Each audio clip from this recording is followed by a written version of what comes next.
Now, Erie's premier podcast. News about music, health, and what's happening. It's Breakfast with Nat the Hat in the 814, sponsored by Erie Insurance.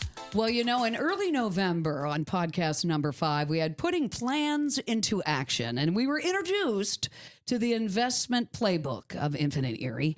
And we were definitely missing an integral part of this initiative, and that is the executive director of Infinite Erie, Kim Thomas. Kim, welcome. Thank you so much for having me. Thank you for coming on the show. And not only are we getting updated on the investment playbook, but as we all know, collaboration is key for the success of the countless initiatives and crucial elements needed to make the 814 a more appealing place to work, live, play. That's why I've got the executive director of the Erie County Development Authority, Tina Mangine, who has her own podcast, from what I hear, too. She does. You are one of the key players in the Erie Action Team. It's good to have you here, ladies. Oh, and it's great to be here. And it's nice to see both of you. It's been a long time. Yes. Podcast 15, I've titled Reversing Decline in the 814. And when I was able to secure you both on the show, I felt like this was somewhat of a family reunion. Kim, you were an amazing personality in the television media. Tina, what city administration were you working for when we first met? Probably the Flippy administration. I was going to say. So, Kim, let's discuss your years in the 814 prior to taking on the reins of Infinite Erie. Yeah, so absolutely. So you just touched on it. So I started my career in Erie mid 2006, I think. I jumped into the broadcast television arena working for Jet 24, Fox 66.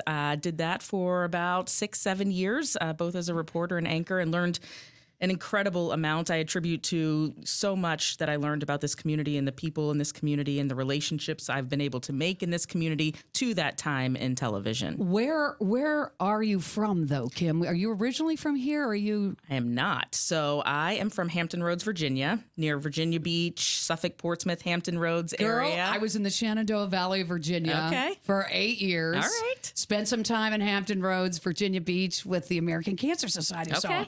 So that's where you're from. It is, yes. So I moved area. here about 20 years ago. Okay. With my newborn daughter moved here. Her father's family's from here. So he said, hey, let's move to Erie. And, you know, I was going to finish college. I finished at Edinburgh University, and then we were going to go back to southeastern Virginia. And here I sit 20 years later in Erie, Pennsylvania. And we're glad she stayed. I'm glad I stayed. Absolutely. Yes. Kim, tell me about, after getting off television, I think you worked in government for quite some time. Yes. So I spent, when I originally left television, spent the first couple years as communications director for a former state senator, Sean Wiley. And from there, I had the opportunity to work, after Tom Wolf was elected governor, to work as the regional director for the State Department of Community and Economic Development. Did you spend a lot of time in Harrisburg? No, not really. No. During the days in the Senate, it was a little bit around budget time. But with DCED, it was really about being in the region, right? So you were serving a 13-county region. So it was about being, on the ground with the various practitioners and organizations and working within that 13-county region. So trying to get out of Erie as often as possible, being based here and seeing those other communities and the work that they were doing. But Harrisburg, it was more, a couple times a year to, touch base with staff who was scattered all over. Sure. Absolutely. Scattered all over the Commonwealth, and just to catch up with our partners on the ground there in Harrisburg. But no, it's really about being in the communities. So you become quite knowledgeable. I try. In the government realm. And then next thing you know, this comes up, right? Yes. Infinite Erie comes up. Exactly. So, yes. So with my role at DCED, I had the opportunity to work with Bruce Katz, New Localism, as they were developing this investment playbook with partners on the ground here, the city, the county, the Redevelopment Authority, you had Erie Insurance, the Community Foundation, Jefferson Educational Society, ECRA, all these partners at the table working with the various stakeholders to create the investment playbook. And with my role at DCED, I was able to be part of that formation of the playbook. So got to see kind of the behind the scenes of that creation, and then it was time to implement, and received the opportunity to go and implement the investment playbook. Nice. Yeah. Tina, get close to that microphone. Yes, ma'am. Where have you been since the Filippi administration? Well, I've spent a few years in government.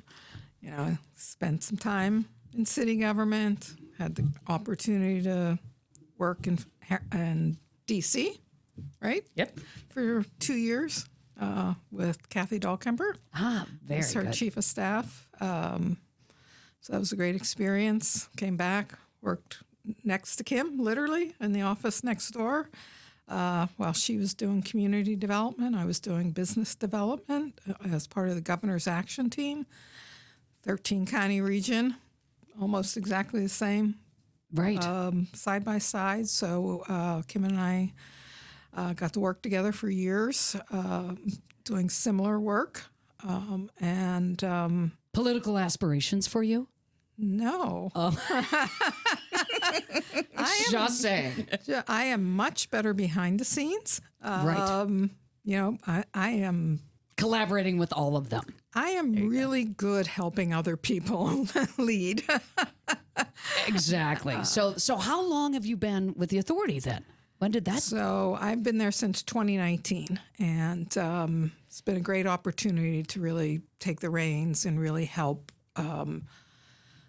So You know, you a lot were of getting the work I was doing with the city and even with the governor's action team was similar work, but this is really very hands-on, and your heart's here, Tina. yeah, and I love it. Your heart has great. been here, but I could see you in very much a leadership role. I love that the role that you're in right now, because redevelopment is very, very important in the 814 right now. Yep. Right. So no doubt we're at a crossroads here, right? Revitalization, investments, these are all important to growing our city and surrounding counties. As you know, with many other blue collar towns, we are struggling to reshape, redefine our communities to ensure that our children and our children's children have the opportunity to thrive here and not go anywhere, because that's a problem right now. We're losing population. So, Kim, do you tell me about the players in this Erie playbook that you've got? Oh, there's so many players. It will absolutely. I will leave some off, but I mean, it starts at the grassroots level with all of the organizations, all of the practitioners who are working to grow our community, who are working to grow and sustain neighborhoods, and that are working to develop sites and redevelop cleanup sites for business attraction and retention. I mean, it's all of those players at the grassroots level who have incredible strategic transformational projects in mind and that are ready to hit the ground running with those. And then it goes all the way up to the funders and the elected officials and those who can empower the practitioners to get that work done, to make our community a better place. So when we call them practitioners, would that be influencers? What is the difference between a practitioner and an influencer? So the practitioners they're the boots on the ground doing the work day in and day out. They're doing the community engagement efforts. They're trying to figure out what the people that they serve in various capacities, what do they need to make their lives better? What are their challenges? How can these individuals, these organizations help them overcome those challenges and to overall just make this a place where individuals can thrive. So they're the executive directors, they're the economic development practitioners, they're the TINAs, and all of the different organizations that are working together to make sure that we have all of the ingredients in place to make life better, to make Erie better. Okay, so during the pandemic, we come into significant amounts of money, correct? Yes. Right? So then we turn around and we say, how are we going to distribute these funds? And is this how the playbook really came to be? That's exactly how the playbook came to be. So yes, it was a group of local leadership, whether that be, the city, the county, Erie Insurance, Community Foundation, and others who said to Bruce Katz, who has a relationship with Erie dating back several years, and they said to him, okay, you're saying all of these dollars are going to be available, billions of dollars at the federal level, and that will be flowing through the state level. What does Erie need to do to secure as much as we possibly can of those resources? Right. And he said, you have to organize. You've got to come together. You've got to organize. You've got to put together this investment playbook that really identifies what those transformational investment strategies are. And then as those dollars start coming out of the federal government, you take those opportunities and you align them with those federal funding opportunities that are coming down the pike. So that was the impetus for the investment playbook in Infinite Erie, was how do we get the money? How do we ensure that at the local level, funders are collaborating first and foremost, and then we're taking that investment at the local level and leveraging that up to the state and federal opportunities. I got to be honest with you. When I first got on and downloaded the playbook, I was a bit daunted by some of the different. There are some certain things that I was really in tune with, like recycling, because I know we got this great recycling going to be going on, and I believe it's worldwide. And there were some things that I was really engaged with. But how do we talk to regular people and get them on board for this playbook? Well, there's a lot in there. I mean, Yes. it's big and it is daunting.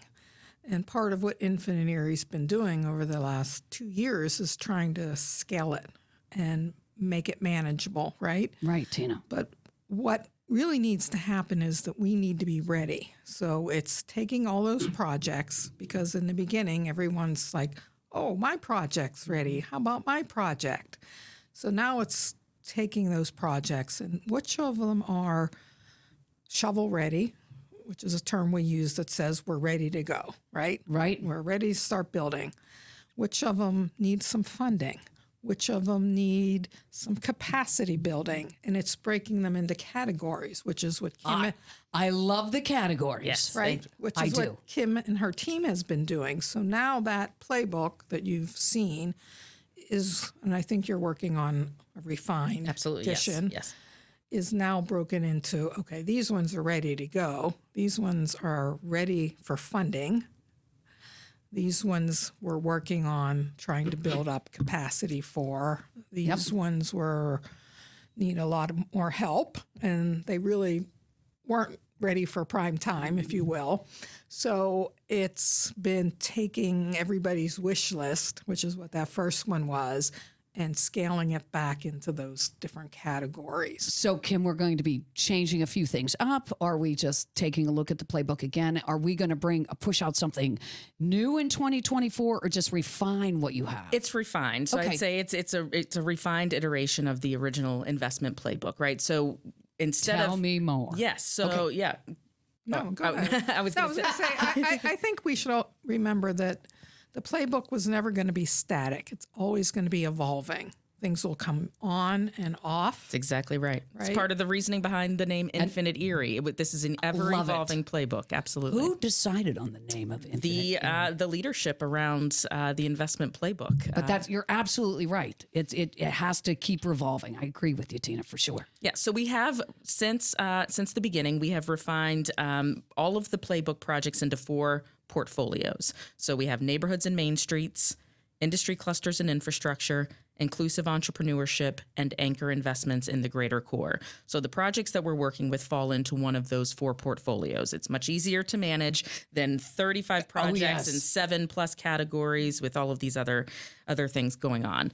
And so what we're doing is you have to realize, in order to get the state and federal dollars, it's very competitive. It's an incredibly competitive landscape. Let's talk about the competitiveness of that. It truly is. You have to have, what do we say all the time, Tina, that blueprints get the funding. Ideas do not. We have a lot of incredibly talented individuals in this community who have really great ideas. Let's take those ideas and help these groups build those ideas out to where they have a solid transformational project that is indeed investment ready, shovel ready, and can be competitive when applying for these state and federal funds. So that's what Infinite Erie is doing. So we're taking these projects and we say that we support these projects through every stage of what we call a project development pipeline. So it starts with the practitioners. It starts with discovery and problem solving, right? So you bring those practitioners, the people who are working in the very heart of these neighborhoods and communities, commercial districts. They're doing the work day in and day out. We're bringing them together around their various focus areas. They're discussing their own priorities, their own strategic plans that they've created that have been community informed. They're discussing their similar challenges that they're facing, and they're identifying opportunities as projects to help overcome their challenges or to help as a group meet the collective goals and outcomes that they're hoping to see so that we are truly moving the needle on growth in Erie.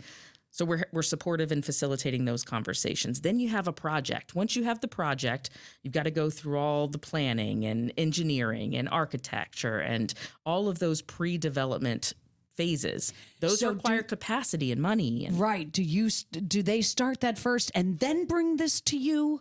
It depends. Some could come to us in the middle. So, for example, with the Erie County Redevelopment Authority, they have, certainly can always use more capacity, but they have a great amount of expertise, knowledge, and capacity with the work that they're already doing, right? So they already have projects that are in play. But where they might need assistance is helping to identify funding opportunities at various levels or helping to advocate for securing funding once they've applied for those resources. So that's an area where we can assist as well. So it just depends on, we want to know the status of the project and then where we can plug in with technical assistance or capacity building or advocacy or communications or whatever the case might be. Where is your project? Is it truly transformational in nature? Is it going to help significantly move the needle in areas of homelessness and increasing housing access to affordable housing, to site development for business attraction and retention, and diversifying the industry that we have here in our community? Is it going to significantly move the needle in a positive direction so that we're growing those areas? Now, are you able to secure those funds, the government funds? So is all this money right here and then you say, okay, this sounds like a great plan, we're going to give you this? I mean, I'm not sure how. Yeah. It's a lot. So that's on the organizations. I think of Infinite Erie as an intermediary, right? So we're sitting in the space between the organizations who are developing and implementing the projects and the funders. Okay. So we are here to provide support so that those organizations with projects are set up for success to secure the funding from the funders. We are not necessarily getting the funding. We are assisting them to get the funding. Perfect. Now you have these 4 different buckets. Let's talk about each of those buckets briefly, if we could. Sure. So neighborhoods and main streets, you've got a number of incredible neighborhood revitalization organizations throughout Erie County. A number here that are working in the city's core, our West Bayfront Eastside Task Force, Sisters of St. Joseph. You have ECAT and a new build CDC that's working on the east side. A number of groups, the city's redevelopment authority. So those are working right here directly in the city. And then you have organizations like Impact Corey. That's what I'd like to know about, because I know that there's a lot going on in the city, east side, west side, the corridor. But how about our rural areas? Yeah. What do we got going on? There's so much going on. And Tina, you can speak to a lot of that. But I got a question to Tina about Union City, because I think they've done a few things with Union City. Indeed, yeah. Yes. So everything that Impact Corey's doing around the Catch Hub, the technology hub, right? And their work with Corey Higher Ed as they're working to progress that project. Their work around fiber installation, everything. They're doing so much in Corey. We're working with a coalition in Corey, a multi-municipal coalition of Corey, Edinburgh, Albion, and Union City toward a collaborative Main Streets revitalization plan and project. Nice. So the 4 of them have come together to really say, okay, we each have our own Main Streets. How can we collaboratively identify opportunities for growing in those Main Street areas, right? So bringing those together, identifying similar strategies that they can all leverage each other on. So that's just one example of what's going on in the counties. Okay. There's a lot. All right. Now, what buckets are we on now? We were talking about... So that was neighborhoods and main streets. Okay, good. Next one? So industry clusters and infrastructure. Very important. Yes. So which I would imagine the redevelopment authorities got their hands into. Absolutely. Yep. So there are a number of initiatives in that portfolio. Specifically, you talked about the recycling project, International Recycling Group. The Project Neptune, Project Resolve, that's where you find broadband infrastructure and our focus in that area. The Catch Hub in Corey, that's where that project falls specifically. There's a lot happening in industry clusters and infrastructure, and it really is. That's the backbone piece of our economic development right there. Absolutely. So that's another bucket. Yes. And then where are you? Is that all of the touches that Infinite Erie is at right now? So anchor investments in the greater core is a big one. That one, Tina and the Erie County Redevelopment Authority is actually leading that portfolio in particular. And when we talk about the greater core, we are talking about right here in our downtown central business district, right? So it's West 12th Street. It's the 12th Street Revitalization Project. It's anchor buildings, along State Street and between 9th and 14th Street. And it's a lot of significant redevelopment opportunities in which a lot of Tina's projects I see it, Tina. into. Yeah. I see it. It's really nice to, even though 12th Street gets down to one lane and I'm not real happy about waiting in that line. But I do see there is definite change in the corridor. I see Mill Creek is starting to do some things as well. Yep. Are you aligned with Mill Creek at all? Oh, absolutely. Absolutely. Good. Everybody wants to be a part of Infinity can be. Perfect. It's not exclusive, it's inclusive. Like, I really am happy to see that they're taking some of these properties, these blighted properties over there to our gateway to Presque Isle. Right. Yes, that's such an important Super project. important. Yeah. I'm thinking, I said to Kim Clear the other day, she laughed at me. I said, I'm thinking a casino on one corner with the bridge to a nice hotel. There you go. You know what I mean? She started busting out laughing. I love Kim. But yes, I'm really excited to see what happens with the projects over there in Mill Creek too, because that really...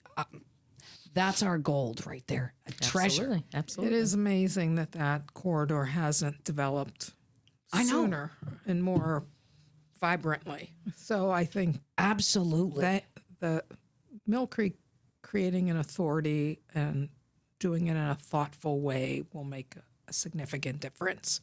Very good. I agree, Tina. There are some priorities. Are there priorities of this playbook, ladies, that we need to know about? Or is there something more important than others? Not necessarily. So I would say when the investment playbook was first rolled out, it was very opportunistic in nature. And the way that we were looking at these projects was, as a community and economic development practitioner, probably a little bit backwards, right? But to get the ball rolling, we were taking a look at projects that had access to available funding opportunities at that moment in time. So what is available and how can we align it with projects that are ready for that funding? That's how we initially took a look at things. Now we are working in a number of different spaces. So if you have a project that still needs, additional development, we're taking a look at the outcomes that we're trying to reach with each of these projects, the outputs of each of these projects within the portfolios, and trying to really nail down the economic impact and the transformational nature of these projects, and really seeing how some of these initial projects, ensuring that they're catalytic in nature to really spur additional revitalization. So let's discuss some of the successes so far. Sure. So I love it, Kim. Sure. We absolutely can. So I would say, 2023 was an incredible year of, as Tina mentioned, really taking a look at this list of 35 transformational project opportunities and saying, okay, if everything is a priority here, then nothing is a priority and we're never going to get anywhere. We have to start somewhere, right? So it was a year of coalescing around those projects and really thinking about our impact and our framework for the work moving forward. I would say in doing that, our greatest success of 2023, and really since Infinity Erie's inception, was in working with the County Redevelopment Authority and with partners at Erie's Black Wall Street and the Pennsylvania Technical Assistance Program, PennTAP. We were able to secure I'm not going to remember the number now, but over $1 million ARC Power, Appalachian Regional Commission power grant. And what that grant is enabling us to do is to provide technical assistance to these organizations that need it the most, so that they can get their projects to where they're investment ready, so that it levels the playing field, right? So you have a lot of organizations that are smaller than Tina's, smaller than the Erie County Redevelopment Authority, small nonprofit organizations working in various areas of our community who are doing great work. And they're serving incredible missions and providing great services to their constituents. They might be 1- and 2-person run entities, and most of them are anymore. Absolutely, yeah. Yes. And they have really great transformational projects that they need to implement. So let's use these resources to bring in the subject matter experts and help them get to where they need to be in order to implement those projects. And in doing so, that builds their capacity now and it builds their capacity. It builds Erie as a community's capacity well into the future, because now we have all of that knowledge. I'm impressed with the diversity and inclusion that has gone on with the playbook. And matter of fact, I was just getting an email out to Kyra because I want to have her on the show for Erie's Black Wall Street, because I am impressed what they have done. And what projects are in the processes now? And do you have completion dates for any of those, Kim? So, I mean, yeah, there are a lot of projects that are moving in various forms, right? So you've got, the Ironworks Square project that Tina's working on, the former EMI project that, is getting ready to move into the actual renovation phase with, a date set in your sights, right? So We do, actually. Bold moves, bold moves. Indeed. No, I think in addition to our own project, which we can talk about another time, I think the homelessness initiative is a real success, because that project wasn't actually in the playbook. Right. But it came out of discussions, Infinite Erie Action Team discussions where... That's really at the forefront right now with a lot of people that I have talked with to help our homeless. So out of those discussions, it kept coming back to what's holding back investment downtown, what's holding back investment in the city, et cetera, et cetera. And it kept coming back to the homeless issue. And Boo Haggerty from UPMC and Karen Billowith from the Community Foundation both spoke up and said, we're going to take this on. That's great. And they funded an initiative, brought in a consultant, and they ran with it. I saw something that they were hiring for I think there's an RFP out for service providers at this point for the care team, right? Mm-hmm. So it's an example of how the playbook or the investment playbook had a spin-off initiative that's so important and so will be so impactful to our community, but wasn't in the initial, right? It wasn't one of those 35 because goals. Those are the things that you have to do first before anybody 100% ever invest in our communities is to take care of those that, very much so, that need help. And it went from 0 to 100. I have to give those folks credit really quickly. It really has. I mean, like no project timeline you've really ever seen before, especially for such a complex issue, right? And it is. Yeah, and so, absolutely. but they said, Boo will call it the Coalition of the Willing. They got the partners in the room. This team was ready to go. The consultant that they have, Wyatt Schrader, has motivated, so many to just keep this ball rolling, and they have made significant strides in just probably a year's time. To where they're really ready to roll on a single site housing first facility, as well as dedicated scattered sites throughout Erie County to really support these individuals. Well, I live in Girard, and there is no place for the homeless in Girard to go to. They will be put up in hotels or whatever the case may be, but that's something that we're struggling with out in my own community right now, to find a place to house them and help them get back on their feet. I mean, there's a lot of variables that surround the homeless. It's much more complex than you realize. Absolutely. Well, I've got Executive Director of Infinite Erie, Kim Thomas, Executive Director of the Erie Redevelopment Authority, Tina Mangine, on Breakfast with Nat the Hat in the 814. We are sponsored by Erie Insurance.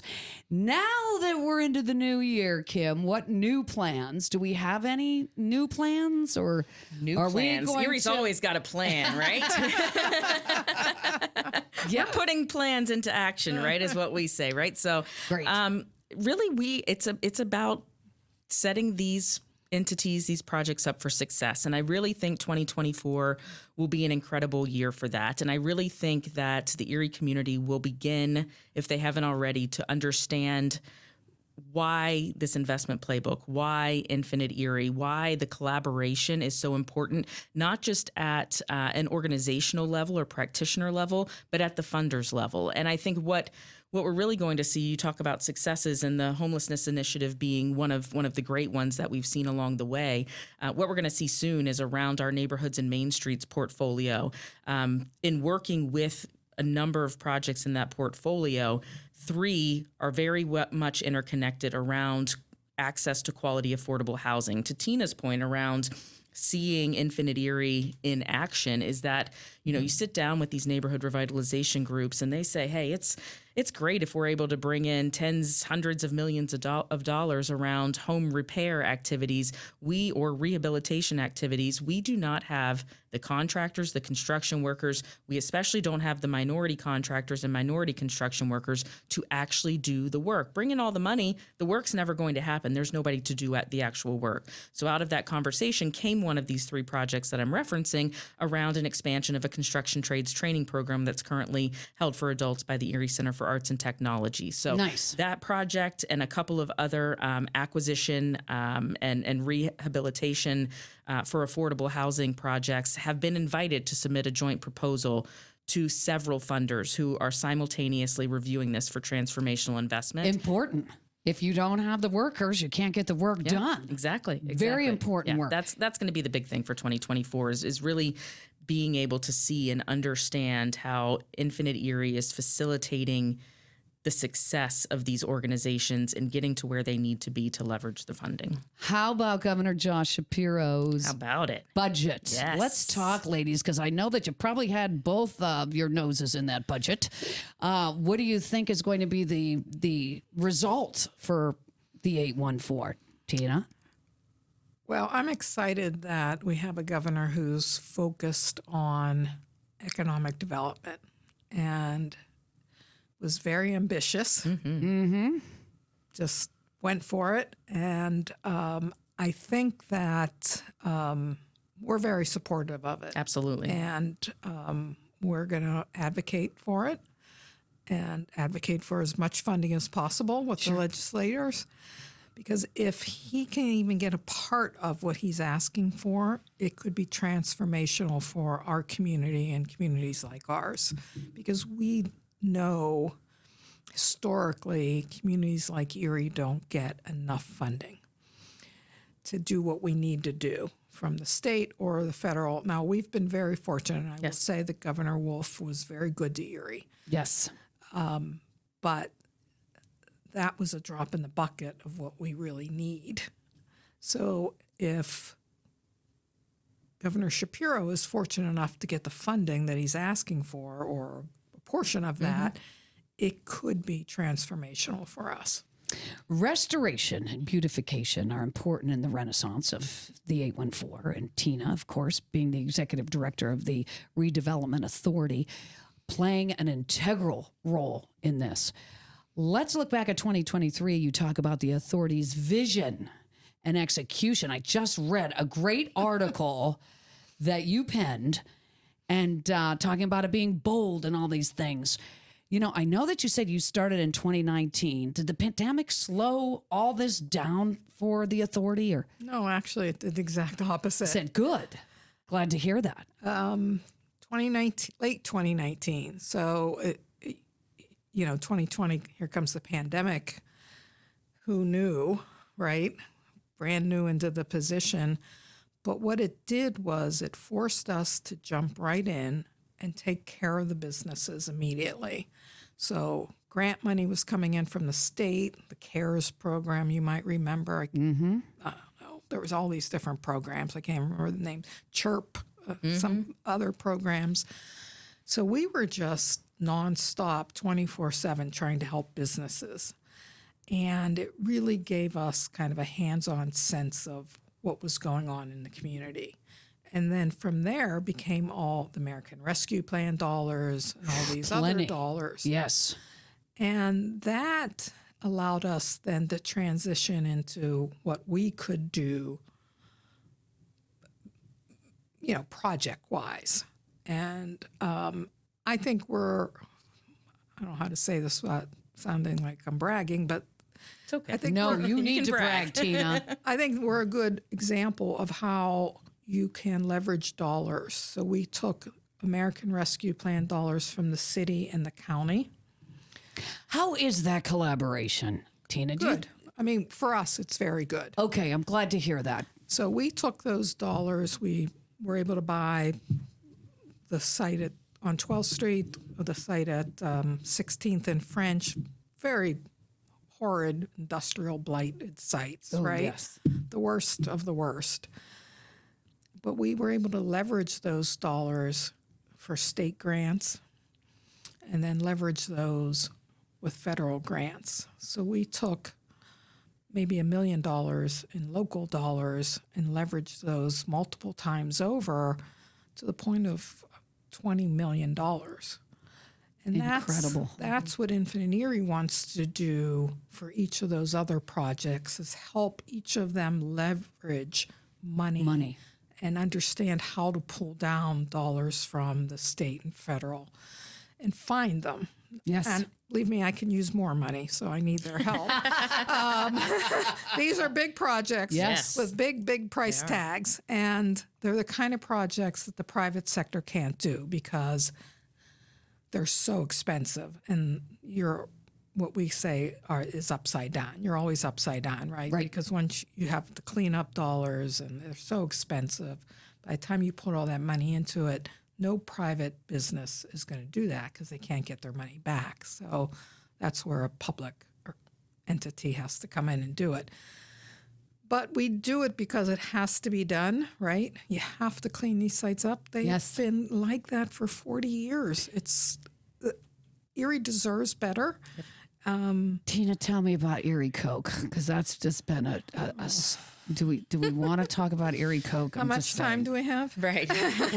Well, the reason why I talk about that is because my family owns a couple boathouses on the east, off of East Avenue. Yeah. And it's been a sore spot, and now it's finally been shut down, and then there's this cleanup, and that portion of land could be worth so much.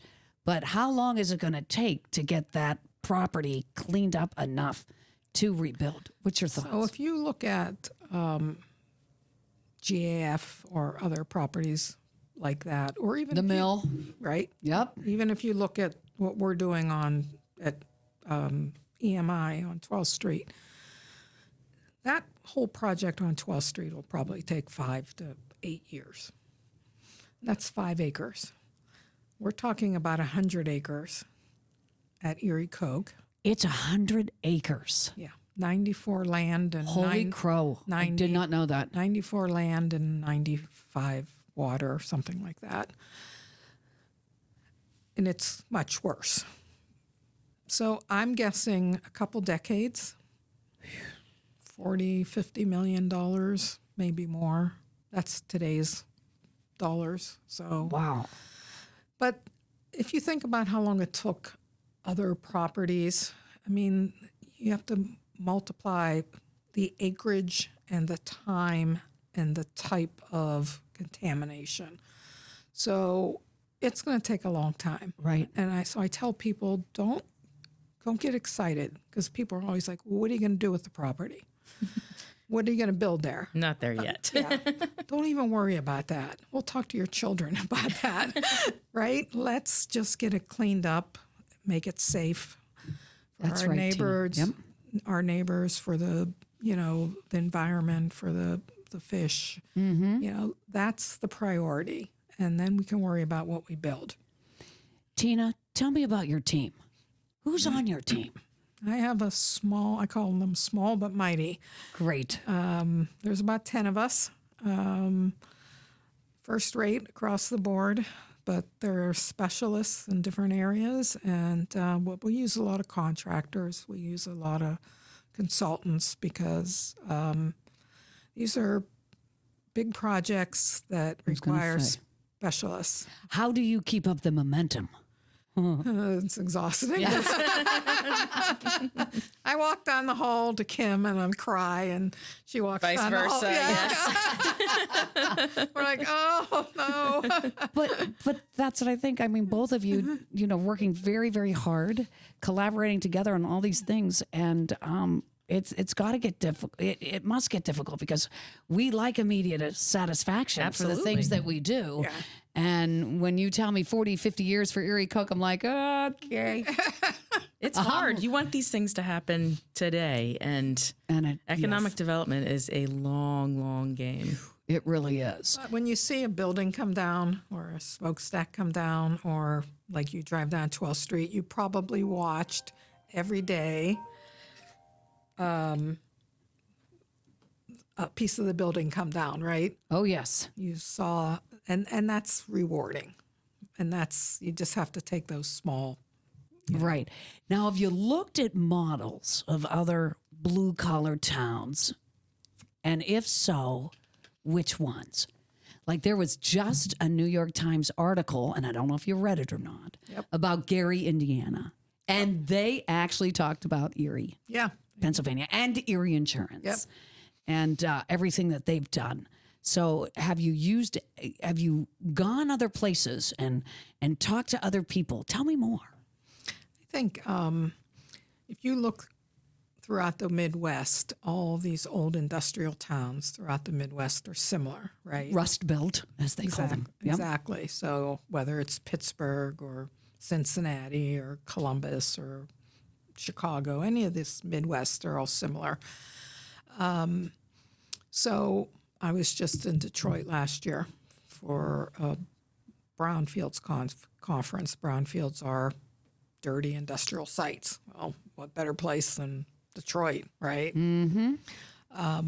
And so anytime I can travel to somewhere like that and look and see what other communities have done and how they've repurposed these old industrial sites, it's enlightening.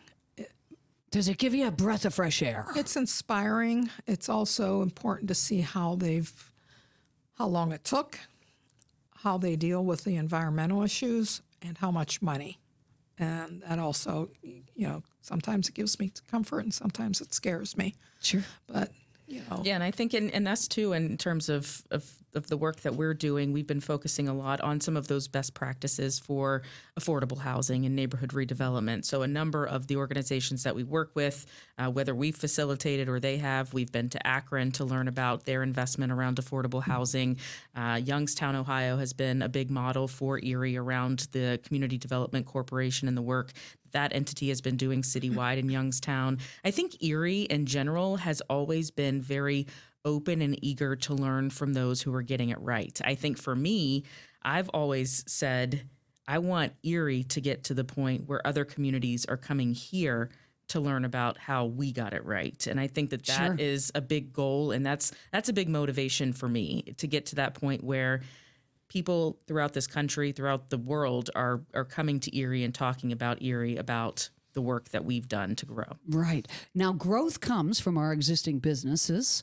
So share how the Redevelopment Authority works with those businesses, Tina. so, the projects that we're doing is the visible stuff that people see. It's kind of the sexy stuff. But a large part of what we do is business lending and loans.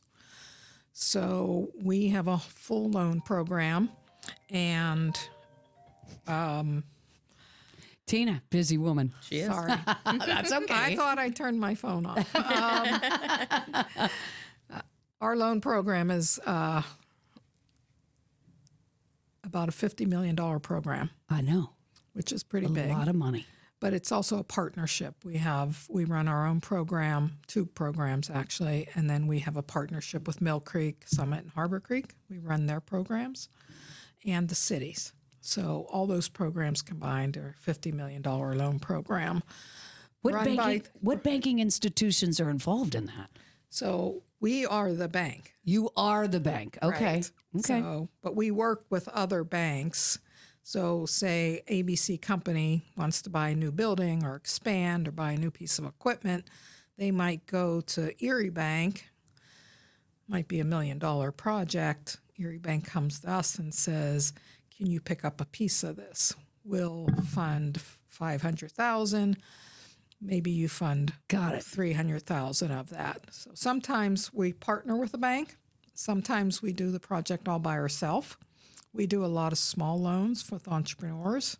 We have a diversity loan fund of $2 million that we set up a couple years ago just to help small, diverse businesses get started. That was a commitment we made during the pandemic to help small diverse businesses. Right. So we do a variety of things through the loan program.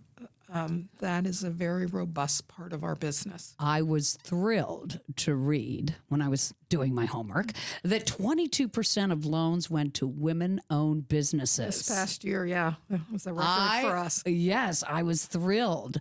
What's the diversity loan program? Is there anything that anybody needs to know about how they can get this funding? Well, I mean, Tina? we'll lend to anybody, but we've set aside $2 million. It was set up through a grant from Diverse Erie, the Community Foundation, State Minority Program, and ourselves. So it was a set aside that,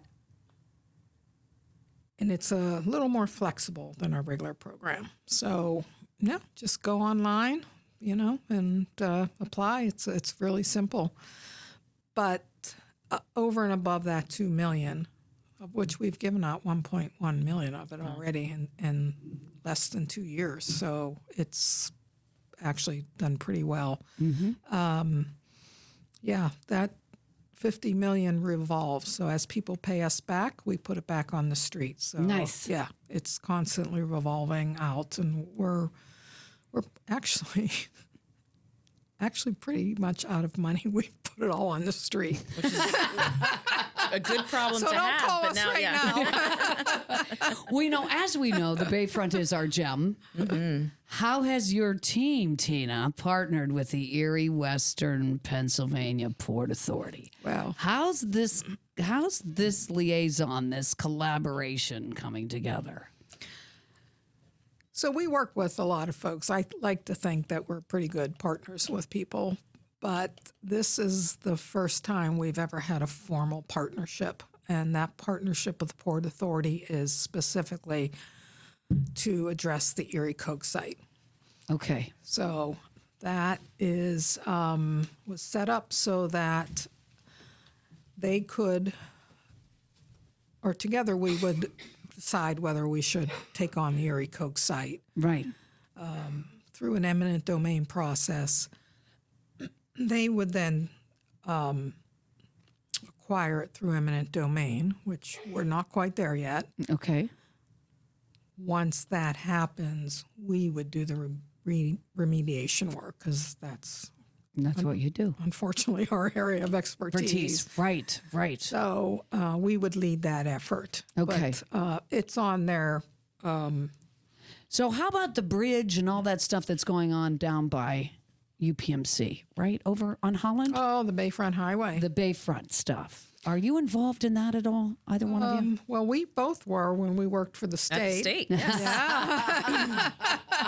And actually, I know there's some controversy around that project, but I'm a big fan of it. It's going to be fabulous when it's done. Oh, I know. It's incredible. Yeah. I mean, and the state investment that happened in that, that was not an easy lift. And it was a great example of the Wolf administration recognizing the probably, $500 million in private investment that was happening in this community, and decided, the state wants to be a partner in this growth. And it's going to be a game changer for connecting the downtown with the Bayfront. Well, I was down at the Blasco today to a seminar that was going on down there. And it was just so nice to see the families and the children and their brain, you know what I mean, coming to the library. It just made me feel really good about our city. When that new pedestrian bridge, goes over the highway and lands down by the library, that bridge is going to be fabulous. I mean, that's a destination in and of itself. Yes. Well, in the county, I've heard some wins in Union City, Tina. So I wanted to hear what you were doing out there. I like it down there. They're good people to work with. Sure. We're going to tackle the Union City chair site, which that's another industrial related property. Mess is a good word. Yes, mess is a great word for it, sure. They have plans for that site that once it's cleaned up, and it does have some environmental issues, they'll turn it into a park. It sits right on French Creek. So I think it'll be a beautiful park for that community, and a little kayak launch, and I think it'll be great. So, ladies, do you see this combination of business, political leadership, the investment of one of our largest employers, Erie Insurance?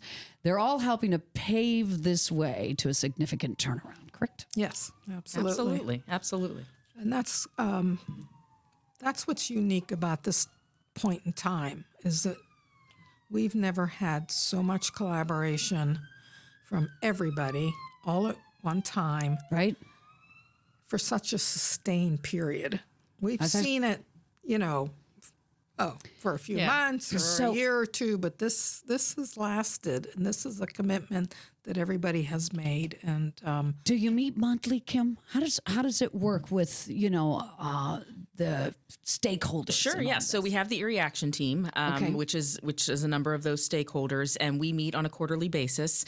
Really, we say that the Action Team is there to empower the boots on the ground, the practitioners, empower the work that those organizations are doing, whether that's through funding or advocacy. But from an collaborative organizational standpoint, I mean, I'm meeting, Tina and I are talking all the time. We're in the same space. We work very closely together.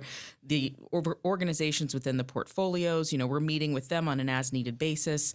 Then the full portfolios, all of the projects within each portfolio come together quarterly so they can learn from each other and we can get project updates. So, I mean, really, it's constant, consistent touch points with all of the people who are working to improve the community. Well, I believe that we have to continue to focus on making the city and county safe and livable. Yes. Very important.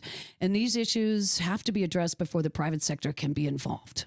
Correct? Mm-hmm. That's what I'm learning from all this. I've been absent from the scene for about 11 years, and it's been a dream of mine to see our city and county prosper again in the 814. I left in 2011. I've come back. I'm like, we could really use some work. You know what I mean? And I believe with both of your leadership, along with everybody else that is involved in this, are headed in the right direction.